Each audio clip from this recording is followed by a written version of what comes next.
like to welcome you all here in the Bibliotheca Alexandrina, especially our guests from Germany. Also, I would like to thank you for participating in our cultural program, the Alexandria Project cultural program, which aims at educating the public about the cultural heritage of ancient Alexandria and its great library. It is with great pleasure and honor I would like also to welcome Professor Hinrich Biesterfeldt. It is really our honor to have him with us here in the Bibliotheca Alexandrina. Thank you for accepting to participate in our cultural program. With pleasure. Thank you.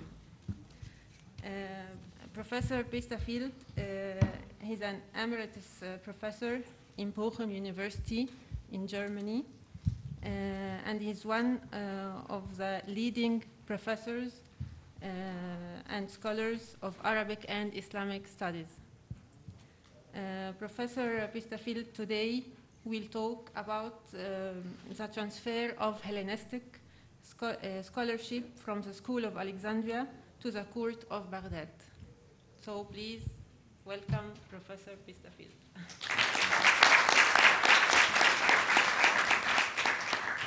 Thank you very much, Professor Hosni. I'm very pleased to see so many people here interested in this really fascinating story of how the Greek sciences, the Hellenistic sciences, al-ulum al-qadima, journeyed from this place actually to Baghdad and further on. I'm starting with a dream. One night, the Abbasid Caliph al-Ma'mun had a dream, and the account of the dream is on page 1 of your handout. It's taken from the famous book catalog called Al-Fihrist, Kitab al-Fihrist by Ibn al-Nadim. The English translation is roughly like the following. He dreamed, that is to say Al-Ma'mun dreamed, that he saw a man of reddish color, a reddish-white complexion with a high forehead, bushy eyebrows, bald head, dark blue eyes, and handsome features, sitting on his chair. Is the microphone all right with you? Yes, yes. Good. Al-Ma'mun said, now Al-Ma'mun himself is speaking, I saw in my dream that I was standing in front of him, filled with awe. I asked, who are you? He replied, I'm Aristotle. I was delighted to be with him and asked, O philosopher, may I ask you some questions? He replied, ask. I said, what is the good? He replied, whatever is good according to intellect. I asked, then what? He replied, whatever is good according to religious law. I asked, then what? He replied, whatever is good in the opinion of the masses. I asked, then what? And he replied, then there is no more then. And according to another tradition, I think appended by Ibn al-Nadim to his paragraph, I said, Al-Ma'mun said, tell me more. And Aristotle replied, he who gives you sincere counsel about gold, consider him to be like gold. It is your duty to declare the oneness of God. One sentence into this remarkable account, we know, of course, this is fiction. For one, the vivid description of the outward appearance of the first philosopher is too beautiful to be true. Secondly, the encounter of the standing ruler and the sitting philosopher create an exemplary, idealized emblem of secular power and timeless wisdom of Arabic, Islamic, and Greek Hellenistic culture, and if you want, of Baghdad and Alexandria. And thirdly, the subsequent exchange of question and answer bear the stamp of a general moral to be communicated. Dreams must be taken seriously, as Dimitri Gutas writes in his book Greek Thought, Arabic Culture, which to my pleasure I see on display outside the place we were convening here. The name is Gutas, G-U-T-A-S, and he's one of the best experts on what I'm talking about. Greek thought, Arabic culture. Dreams must be taken seriously, he writes. Their emotive content makes them preferred means for the communication and diffusion of ideas, attitudes, positions, indeed for propaganda in most societies, and certainly in Greek and Arab. So much for the quotation from Gutas's book. Well, what does the dream want to tell us? We find this version, as I said, of Al-Ma'mun's dream in Ibn al-Nadim's famous catalogue, compiled in Baghdad in 987. From all the available evidence, it would appear that it was Yahya ibn Adi, Christian, student of Al-Farabi, head of the Baghdad Aristotelians in the mid-10th century and personally acquainted with Ibn al-Nadim, who transmitted this dream account to the author. Ibn al-Nadim introduces the section of his catalogue, which he calls Why There Are So Many Books to Be Found on Philosophy and the Other Ancient Sciences. I think that's part of the handout to, Dhikr al-Sabab and so on. He introduces this section with the words, one reason for this is Al-Ma'mun's dream, then goes on to tell the dream and concludes with a summary statement. I quote, this dream was one of the firmest reasons for the translation of books into Arabic through the sponsorship of Al-Ma'mun, end of quote. So the starting point for Ibn al-Nadim is the evidence in his own bookshop in Baghdad of so many books on al-ulum al-qadima, be they translations or commentaries or summaries. The authority behind this is the first philosopher, al-Faylasuf al-Awwal, Aristotle, and the prime receiver and promulgator of this heritage is the Caliph al-Ma'mun himself. And the guiding principles of his policy, what is the good, al-Hasan, are the intellect, the religious law, and the masses, with, let me stress this, the primacy of reason and hence of falsafa, the discipline that studies it, in all matters over religious authority as well as political considerations, the masses. Just as logic is superior to grammar, this is, as some of you know, the topic of a famous munadhara between Abu Bishr Mata and As-Sirafi in 932. That is 1 year before Al-Ma'mun's death. In that it is universal and supralingual, so also is philosophy, the use of reason, superior to religion in that it is universal and supranational, since each nation has its own religion. This is the intellectual and political agenda of both the ruler Al-Ma'mun and the Aristotelian philosopher Yahya ibn Adi, and the dream offers us a precious snapshot of current ideological currents, Mu'tazili if you want, in early Abbasid times. If we subtract the tendentious elements from that fascinating dream, enough solid and important features of the story from Alexandria to Baghdad remain. For one, the sheer wealth of first and second-hand material dealing with al-ulum al-qadima in Arabic literature and culture in general. Second, the prime authority of Aristotle. 3, the pairing of philosophical intellect or reason and religious law as guiding principles. And fourthly, the immediate patronage of the reception of Hellenistic scholarship in classical Islam through the hands of the ruling Abbasids and their court.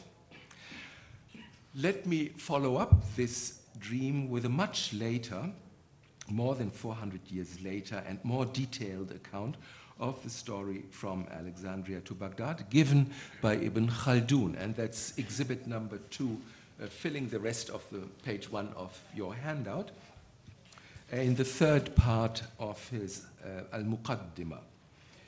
Aristotle, Wakana Aristo are the first words, the last word of line 1. Aristotle was the teacher of Alexander the Great, the ruler of the Greeks who defeated the Persians and deprived them of their realm. He was the greatest scientist and enjoyed the greatest prestige and fame. He has been called the first teacher. He became world famous. This is the translation of Franz Rosenthal, 3 volumes, I think still available in the bookshops. When the Greek dynasty was destroyed and the Roman emperors seized power and adopted Christianity, the intellectual sciences were shunned by them as religious groups and their laws require. But they continued to have a permanent life in scientific writings and treatments which were preserved in their libraries. The Roman emperors later on took possession of Syria. The ancient scientific books continued to exist during their rule. Then God brought Islam, and its adherents gained their incomparable victory. They deprived the Byzantines as well as other nations of their realms. At the beginning, they were simple in their ways and disregarded the crafts.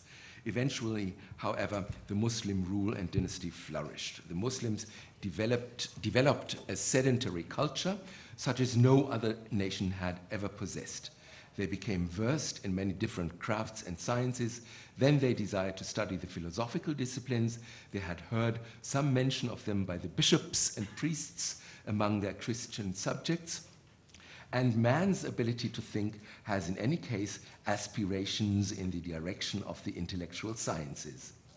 Abu Ja'far al-Mansur, reigning from 754 to 775, therefore sent to the Byzantine emperor and asked him to send him translations of mathematical works. The emperor sent him Euclid's books and some works on physics. The Muslims read them and studied their contents. Their desire to obtain the rest of them grew. Later on, Al-Ma'mun came. He had some scientific knowledge. Therefore, he had a desire for science. His desire aroused him to action in behalf of the intellectual sciences. He sent ambassadors to the Byzantine emperors. These ambassadors were to discover the Greek sciences and to have them copied in Arabic writing. He sent translators for that purpose into Byzantine territory. As a result, a good deal of the material was preserved and collected. And then I'm skipping some lines down to the third last line, beginning with Wadakhala. In the section which I'm skipping, some exponents, some representatives of the philosophical sciences are named. In the east, it's Al-Farabi and Ibn Sina. In the west, it's Ibn Rushd and Ibn Bajjah. And for the interesting subspecies of occult sciences, he names Jabir ibn Hayyan and Al-Majriti, the man from Madrid, famous author of a book called Picatrix, Ghayat al-Hakim.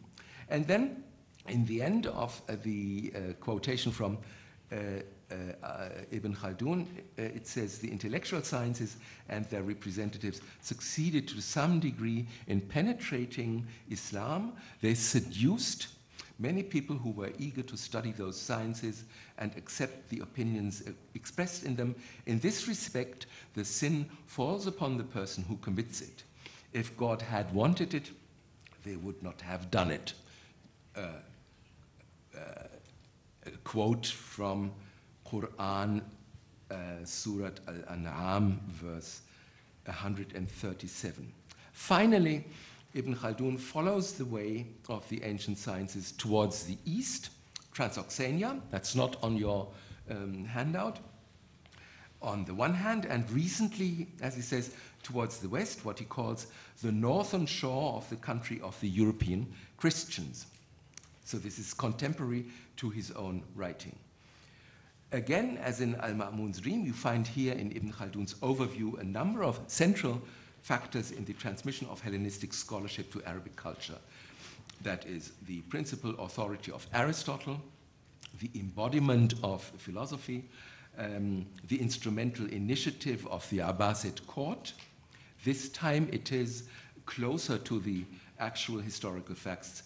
Abu Ja'far al-Mansur, the builder of Baghdad, whose name is highlighted in securing translations of the Greek texts, and the relation, in this context, a little bit disturbed relation between the intellectual sciences and the laws of Islam.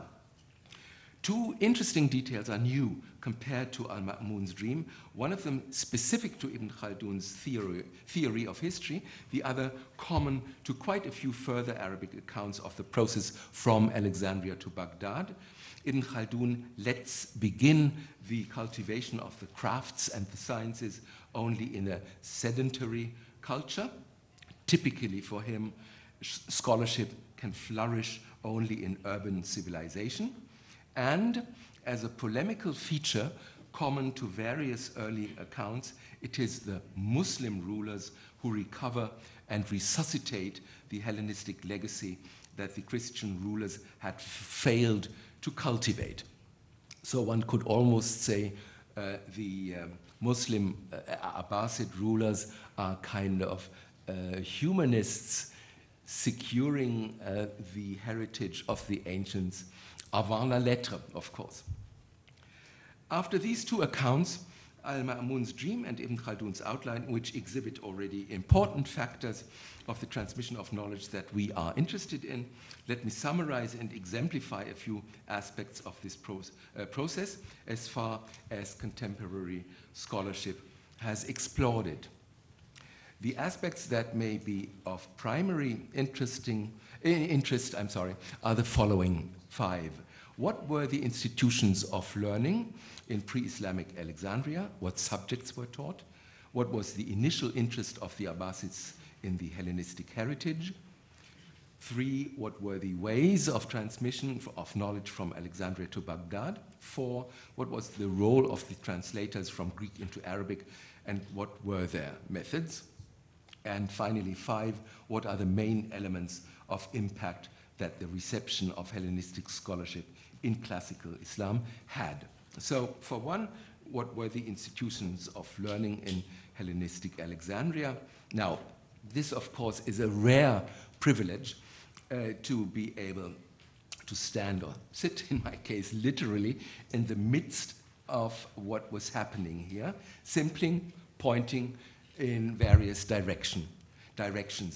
Alexander founded Alexandria, as you know, in 331 or 2, I don't know, BC, before he departed for Siwa to consult the famous oracle and then marched off to Persia. He had other things to do. He left one of his generals, Ptolemy, to oversee the development of the new city, and this viceroy eagerly continued this work after Alexander's death.